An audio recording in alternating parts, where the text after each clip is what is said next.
Let's try to see what's happening with smart cities today. Also, let's try to see how AI is used for cyber defense in these smart cities. Agree with me when I say that it's a dire need that we move towards making our cities smart. Right? Technology, digitalization not only are government aided prerogatives but should also be enterprise driven prerogatives, right? We should be moving towards making our cities smart, not only having ATCs but having integrated traffic management systems, right? Having connected healthcare, right? All of this becomes a lot more important as we are moving ahead. Just a quick example, all of us must have observed during the COVID times, right? It was very important for the central healthcare system to understand what's the number of people who are getting infected, what's the count of vaccination, and all these data sets were coming from nodal agencies or private organizations. Now, how is this happening? This is actually a very core example of digitalization. This data is coming centrally. As we move towards smart cities, I think a very, very simple example again is having Wi-Fi connectivity on our metro stations, right? Having Wi-Fi connections across the cities, having the ability to access a lot more applications that are centrally driven, right? Having the ability to manage traffic systems centrally. All of this is going to be connected. All of this forms a larger digitalization initiative. With that said, what is happening is the other side of this coin is that the attack vector that we are providing today to threat campaigns and for threat actors is huge. I mean, just having a mobile phone in your pockets itself has opened up the first slot for attackers and threat campaigns. Imagine having the entire city smart. Imagine the number of connected systems that an attacker can actually get into when we are looking at smart cities. And no one is actually thinking, I mean, we've started moving towards it, but it has to be a parallel project to make sure that we build a sustainable system. Because having spent in the infrastructure that's required for this technology and then thinking about cyber defense mechanisms is just too dangerous. Right, so we're moving towards that, and I really want to touch upon a few points. Drop a thought insect in your heads to figure out what we should be doing in the future. Now, first, let's look at what we need to solve. Right, when we're talking about smart city, and we just discussed about the number of systems that are going to be connected. Imagine the amount of data that has to be centrally analyzed. Right. Imagine the amount of data that is going to be coming from different systems which are built on different technologies, which have their own methods of generating data, storing data. Right. Now, if I have to bring this centrally to make sure that I cover the entire threat vector, you need something that can analyze this data, bring this centrally. Right. This is the first problem. And humongous amount of data volumes. Right. A simple banking infrastructure, if it's a tier 1 bank, that is, generates about 100 terabytes of data at the least in a month. That's huge. Right? That's huge. Annually going to petabytes.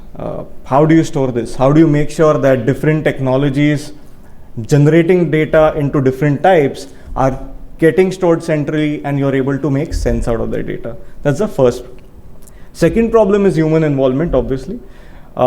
What if I sleep? What if I yawn, right? While I'm analyzing the data? What if I just had a fight somewhere and I'm not in the mood to really analyze the data? I'm like, okay, I saw something, but I'm not really taking those actions. Human involvement has always been a question. While it's important, you have to make sure that redundant tasks get automated, so boredom is out of the question. You have to make sure that things that can be detected by using machine learning, by using AI, get resolved without having the need to involve human beings, right? And that's the way to go forward. The third is actually, now that I've collected data, how do I make sure I move from data to intelligence, right? How do I make sure I'm able to profile this data? How do I make sure that I make sense out of this data? This is the real question. Again, an example towards profiling, let's say there's a certain behavior that a user showcases, let's say me, right, for that matter, Aniket. Aniket, logs into his systems every day morning, logs out every night, and has a set of applications that he hits. Suddenly, if I access some applications which I'm not supposed to, you need algorithms to pick this up. You need algorithms to pick up, and this is a very layman example though, and this can get as complex as it can. Attackers today do not follow signatures. As we are becoming intelligent, they aren't fooled themselves. They're coming up with new technologies to access your data. They're coming up with new campaigns which are not seen, and that's what we call today, right? The zero-day attack, the ransomwares that are coming in. The ability of a system to detect anything that's not seen before, and that's what we call as outlier detection, is the key here. And that's what I mean when I say data to intelligence. Now, talking about smart cities, specifically, the pictures really denote what are the basic projects that come as a part of it. You have smart grids, you have ATCs, you have traffic control, traffic management systems, you have connected healthcare, right? And so on. It's so many too. I mean, the slide couldn't really fit all the pictures that I had. But what can happen with this data? What can happen with a single smart city? And it's great that we are actually coming with, we've been observing a lot of smart city projects coming in recently. But what can happen with the data that we are collecting, right, is only a few examples. Data theft. What if I get access to user credentials as a threat actor? Hijacking devices, a lot more dangerous that we can imagine, right? If only I get the access to the traffic management system, it's already not too great, the traffic systems here. I mean, the traffic that we see every day is dangerous, right? It takes hours. What if I get an access to it and I turn every signal red or just shut it off? Right? That's going to be a huge problem. I mean, the other side of it, my doctors are not reaching for surgeries. There's some emergency. My fire brigades are not reaching. These are pseudo effects of these issues.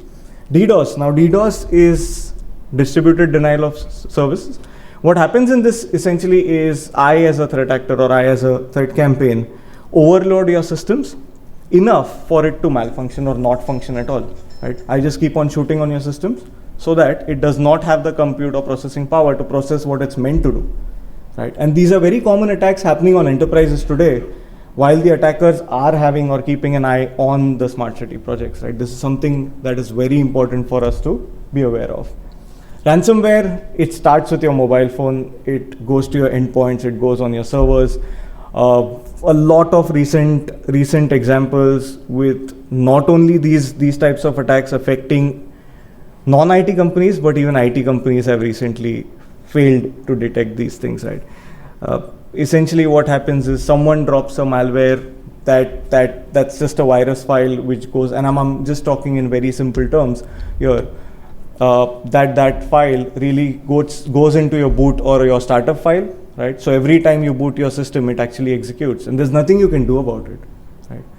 But what if I'm able to detect that this particular endpoint, let's say someone drops a ransomware on my laptop here, what am I able to say that, okay, new files are being created, new processes are being run on this system, which were not run before.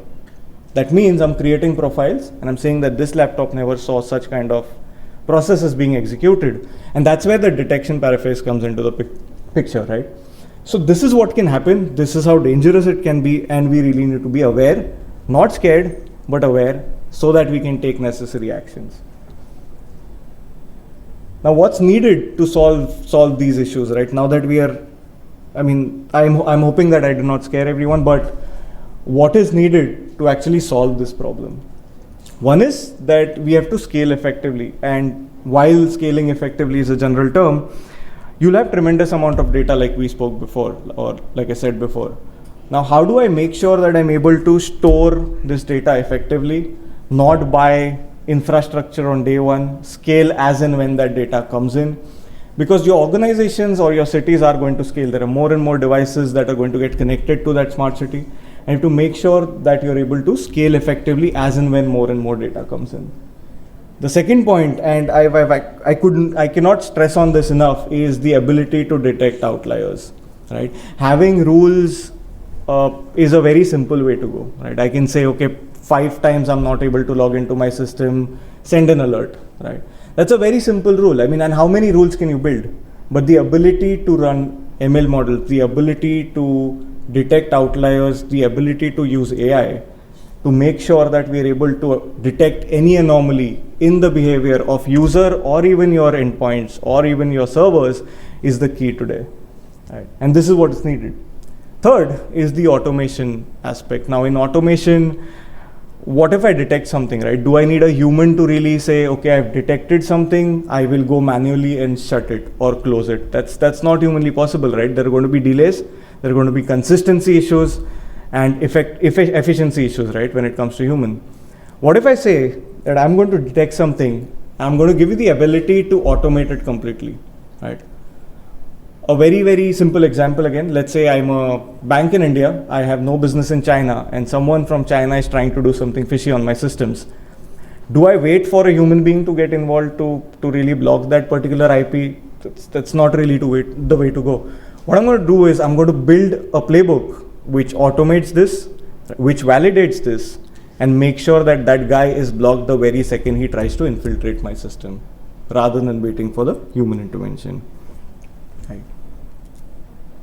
Before we move to who we are and who am I, what company I represent, what's also very important with smart cities is that we align context to the data that we feed in, right?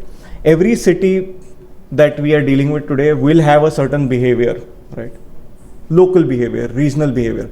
What if I say I'll be able to enrich my data with behavioral patterns, right? What if I say the working culture in, let's say, Pune city is a lot more different than what's in Mumbai, right? And maybe in Delhi, right? What if I say the traffic behavior is in your local city is a lot more different, right?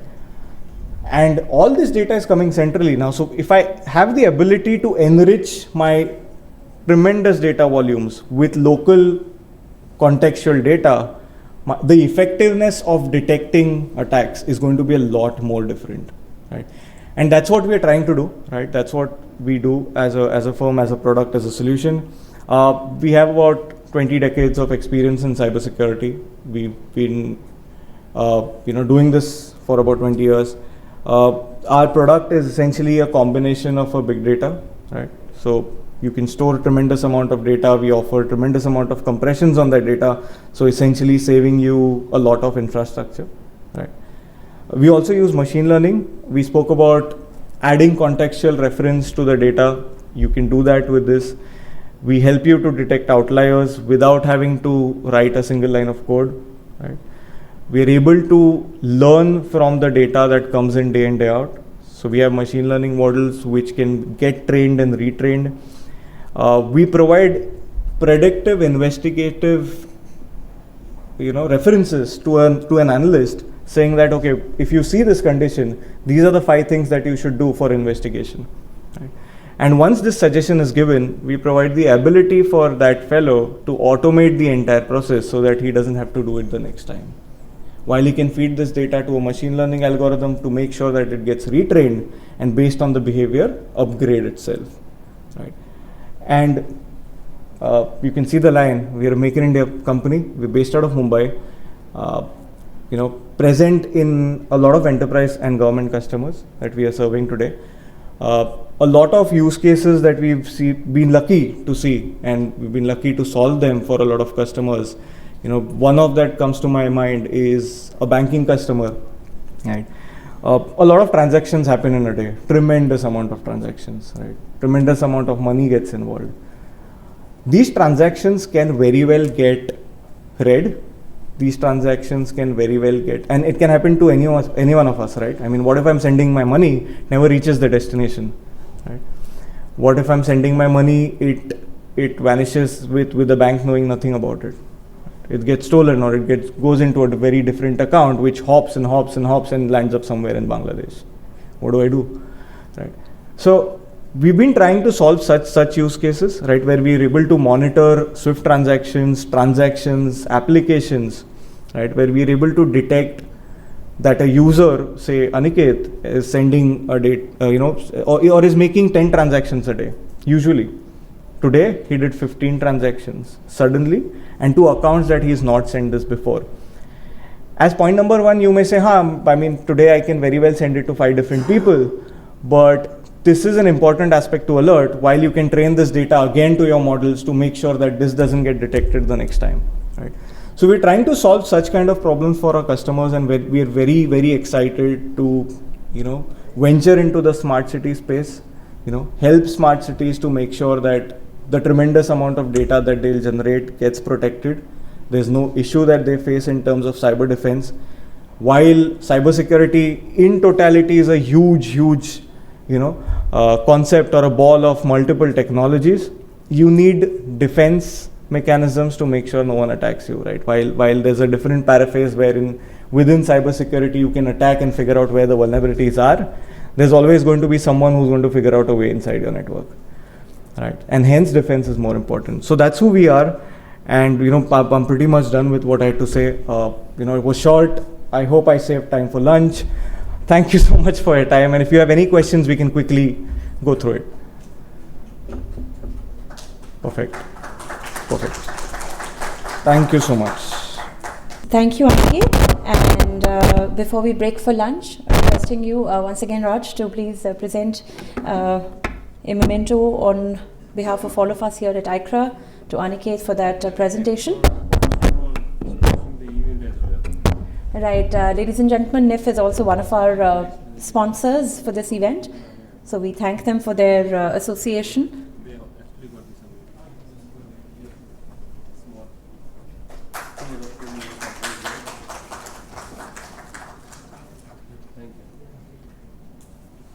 Thank you. Ladies and gentlemen, we'll now break for lunch and make it 45 minutes since we are running a little behind schedule. We're sorry for cutting it. We're cutting the 15 minutes here, but 45 minutes should be sufficient. And let's come back by 2:30 for our next session, which is also going to be a keynote.